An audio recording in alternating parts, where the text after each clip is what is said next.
Dans cette vidéo, vous allez découvrir l'usage et les écritures de l'instruction if. If est une instruction qui permet de modifier le flux des opérations, le flux de contrôle de votre programme en testant une condition. Donc pour cela, vous allez ajouter un contrôle supplémentaire derrière le contrôle existant qui s'appelle acteur non text box. Une fois entré, donc vous demandez par exemple, est-ce une femme?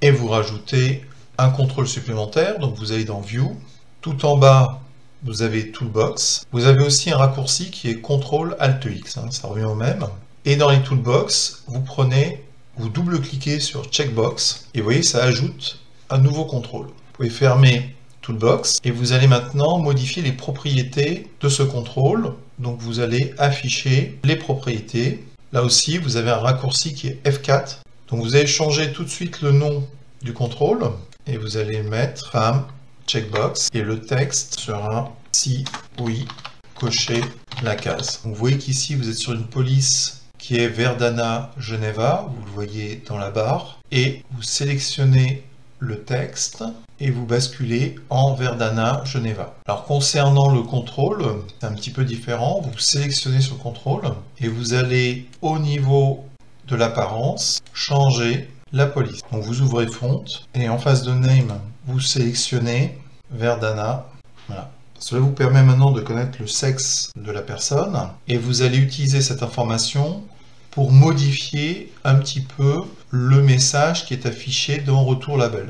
Donc vous ouvrez la page default.spx.cs en double-cliquant dessus et vous allez modifier légèrement ce texte en faisant un contrôle sur la valeur du checkbox. Donc pour cela, vous tapez if, vous devez tester une condition, cette condition doit être entre parenthèses, et derrière, vous indiquez le bloc d'instruction qui devra être exécuté. Donc la condition, c'est que votre contrôle qui s'appelle femme checkbox, la valeur qui se trouve dans l'attribut checked est testé. Si cette valeur est vraie, ça signifie que la case a été cochée. Si cette valeur est fausse, ça signifie que la case n'a pas été cochée. Donc ça, c'est la condition où vous avez effectivement la case est cochée, donc il s'agit d'une femme. Si il s'agit d'un homme, eh bien vous allez avoir un message différent, et pour indiquer au compilateur qu'il s'agit de l'autre cas, eh bien vous tapez else. Donc si cette condition est vraie, string retour est égal à ça. Si cette condition est fausse, donc autrement, donc si elle est fausse, à ce moment-là, le message qui va être affiché est celui-ci. Vous pouvez compléter maintenant votre code.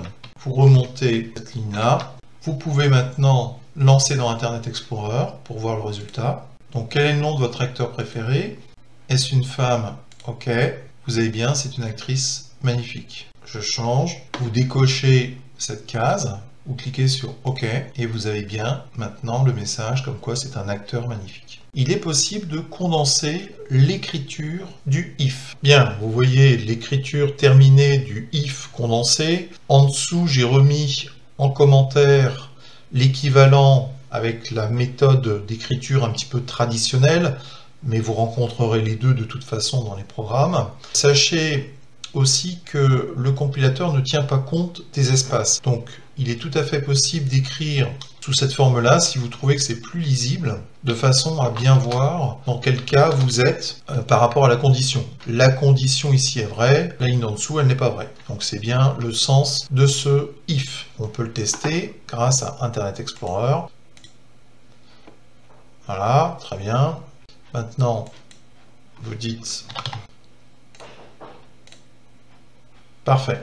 Donc les deux écritures sont validées. Qu'est-ce qui se passe si vous avez plusieurs conditions possibles? Là, c'est assez simple. C'est binaire, c'est vrai ou c'est faux.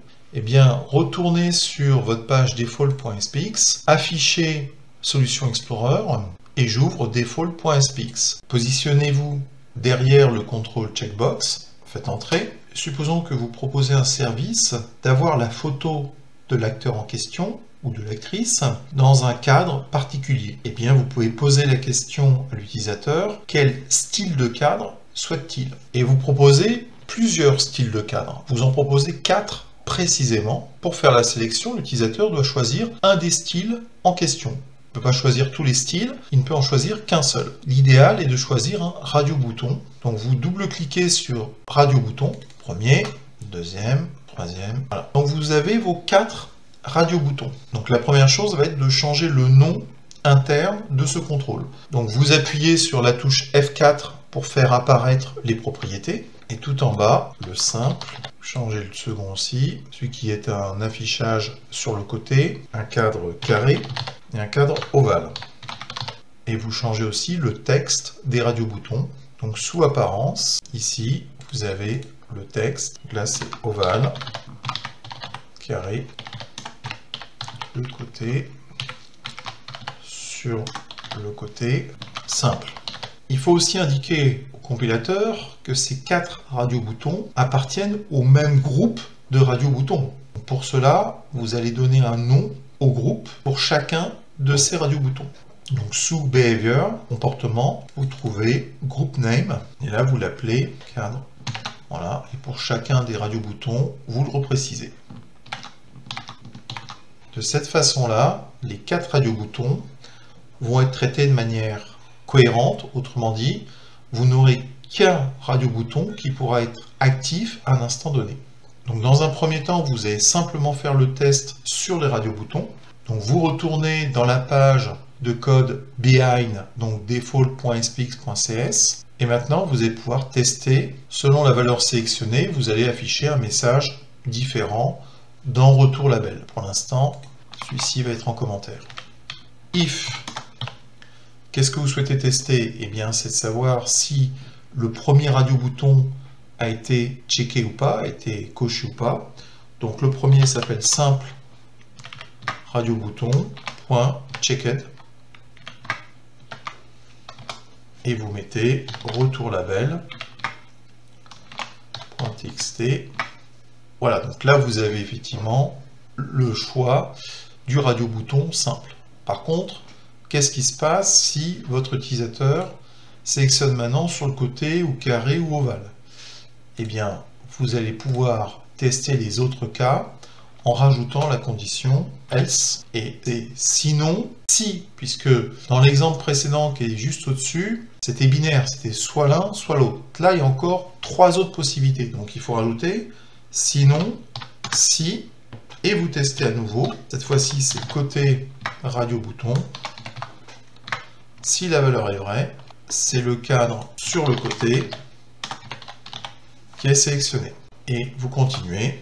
Else, if.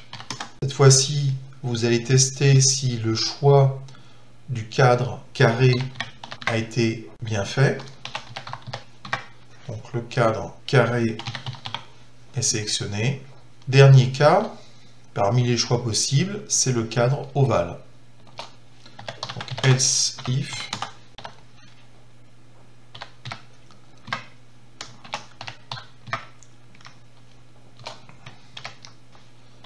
Cadre ovale sélectionné.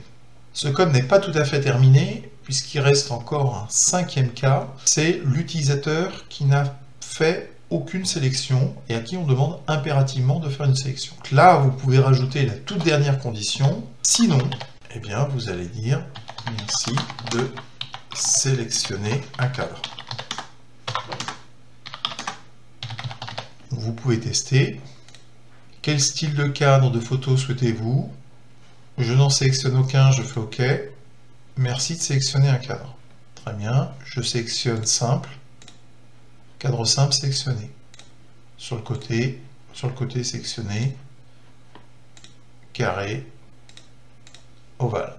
Très bien, ça fonctionne bien. Maintenant, allons encore un peu plus loin. Ce qui serait bien, ça serait d'afficher une photo avec le style de cadre en question. Fermez le navigateur. Alors avant d'aborder les aspects visuels, un mot quand même sur l'écriture de ce if, S-if imbriqué. Dans la mesure où vous n'avez qu'une seule instruction dans les blocs ici, par exemple dans ce bloc, vous pouvez simplifier et enlever les accolades.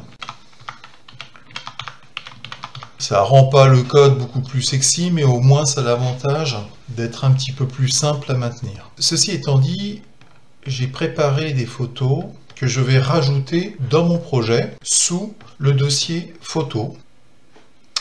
Donc je prends les photos en question et je les glisse dans photo.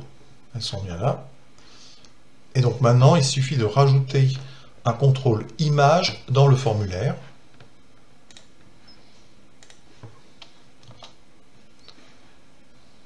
Donc image, par exemple, vous allez changer son nom interne.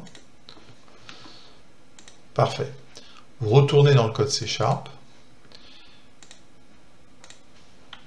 Et je vais m'inspirer de ce bloc pour l'adapter de façon à ce que le retour se fasse dans le contrôle image. Donc ce que je veux mettre à jour, c'est tout simplement le retour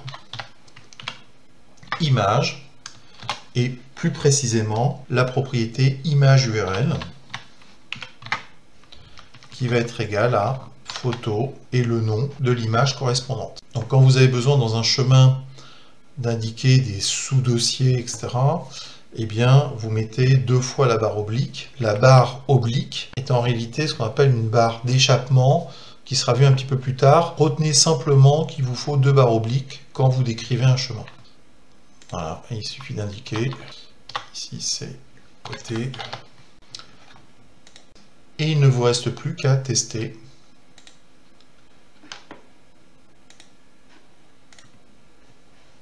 Ça, c'est le cadre simple. Le cadre sur le côté. Le cadre carré. Et le cadre ovale.